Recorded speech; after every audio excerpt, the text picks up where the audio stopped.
Hello children, welcome to today's lectures. Children, today's I will teach you class 11 subject account chapter 3 part 4. So let's start. Principle number 9 matching principle. ठीक है children, firstly I will write you English of this topic, then I explain as an example. So let's start. Number 9 matching principle. ठीक है, according to this principle, expenses incurred to earn the revenue should be recognized in the same year. ठीक है, explain as a example. Okay, sales of goods, आपने goods की sales की तो आपको क्या मिला? रेवेन्यू. ठीक है, रेवेन्यू क्या होता है? जो भी हमें रिसीव होता है उसको क्या बोलते हैं हम? रेवेन्यू. ठीक है, तो आपने सपोज दैट फुटबॉल की सेल की. ठीक है, तो फुटबॉल जब आपने बनाई होगी, उसका प्रोडक्शन किया होगा, तो उसमें क्या हुआ होगा? आपके एक्सपेंसेस भी हुए होंगे. सपोज दैट आपने मशीनरी खरीदी फुटबॉल बनाने के लिए. ठीक है, तो जब आपने उसको सेल किया होगा, रेंट वगैरह भी दिया होगा, तब भी आपका एक्सपेंसेस हुआ. तो जो ये मैचिंग प्रिंसिपल है, ये यही बताता है कि इसमें जो हमारे 1 ईयर के वो क्या होते हैं, उसी ईयर हम रिकॉर्ड करते हैं. जो हमारे रेवेन्यू होंगे उनको भी हम रिकॉर्ड करेंगे, और जो हमारे एक्सपेंसेस हुए होंगे उनको भी हम रिकॉर्ड करेंगे. ठीक है, जिससे कि हमें पता चल जाए कि हमें प्रॉफिट हुआ है उस ईयर या लॉस हुआ है, तो हमें क्लियरली ये पता चल जाता है. ठीक है, अब हम करेंगे principle number 10, dual aspect principle. अब ये क्या है? Refer chapter number 5. ये क्यों लिखा मैंने? ये चैप्टर नंबर 5 में आएगा, उसमें आपको अच्छे से समझ में आ जाएगा डीपली. ठीक है, अब ये मैं पढ़ा देती हूँ आपको.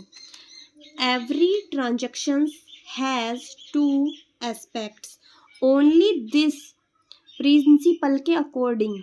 ठीक है, क्या एवरी ट्रांजेक्शन्स में कितनी एस्पेक्ट्स होती हैं? 2 एस्पेक्ट्स होती हैं.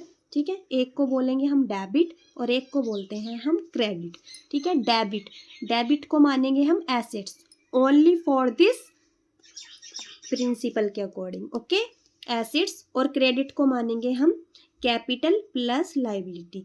तो हमारी एक इक्वेशंस बन जाती है, assets is equal to capital plus liability. ठीक है, डीपली आपको ये चैप्टर नंबर 5 में समझ आएगा. अब प्रिंसिपल नंबर 11. ठीक है, वो करेंगे अब हम.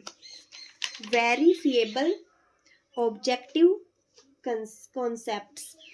According to this principle, transactions is recorded on the basis of evidence.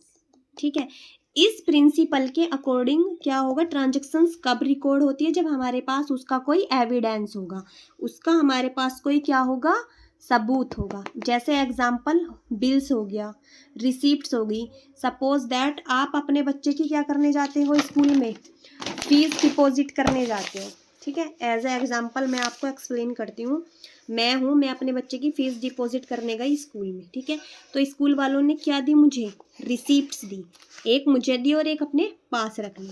ठीक है, तो ये क्या हो गया? मेरे पास भी एविडेंस हो गया कि मैंने अपने बच्चे की फीस जमा करी, और स्कूल वालों के पास भी एविडेंस है कि मेरे बच्चे की फीस चली गई. तो वे इसी एविडेंस के बेस पर क्या करेंगे?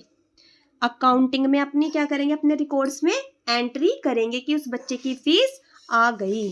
ठीक है, अब प्रिंसिपल नंबर 12, रेवेन्यू रिकग्निशंस. ठीक है, रेवेन्यू रिकग्निशंस का क्या मतलब है? According to this principle, revenue is recognised when the right to received is established. ठीक है, तो एज ए एग्जाम्पल मैं आपको समझाऊंगी ये. ठीक है,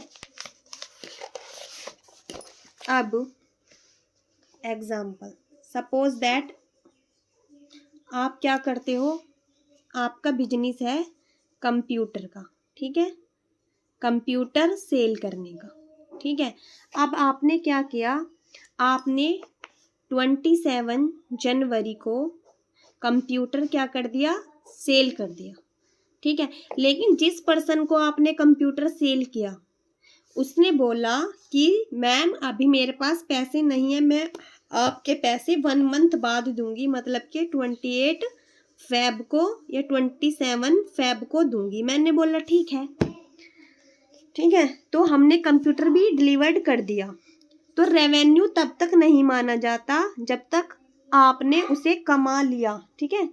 जब आपने उसे कमा लिया मतलब सर्विस दे दी या सामान बेच दिया, जब माना जाता है रेवेन्यू, ठीक है। तो इसमें रिकॉर्डिंग कब करेंगे हम, ठीक है। आपने रेवेन्यू यानी के कब किया, क्या रिकॉर्ड करेंगे हम इसमें, रिकॉर्डिंग होगी इसमें जब हमने सेल किया। जब आप सर्विस दे देते हो या सामान बेच देते हो, ठीक है, तो उसी डेट को हम क्या करेंगे, रिकॉर्डिंग करेंगे। तो हम इसमें रिकॉर्डिंग करेंगे 27 जनवरी, ठीक है।